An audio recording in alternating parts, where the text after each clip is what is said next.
আমাদের তেলের দাম শেষমেশ বৃদ্ধি হইল মাননীয় স্পিকার, কিন্তু তার আগে আমরা দেখলাম কয়েক কিলোমিটার জুড়ে লম্বা লাইন।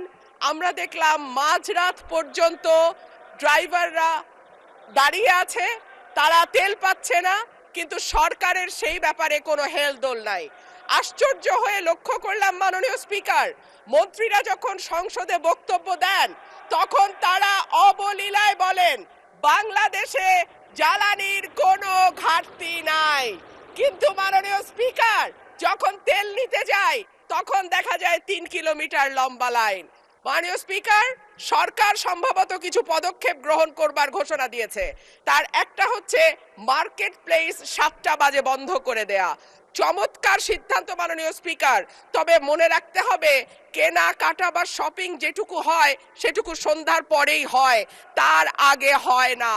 ২ হইল অফিস আদালতের সময় বলে পরিবর্তন করবে।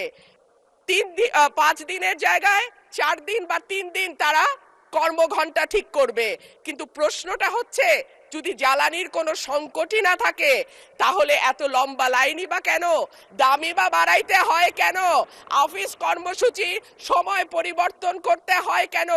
এই প্রশ্নগুলা তো ওঠে মাননীয় স্পিকার।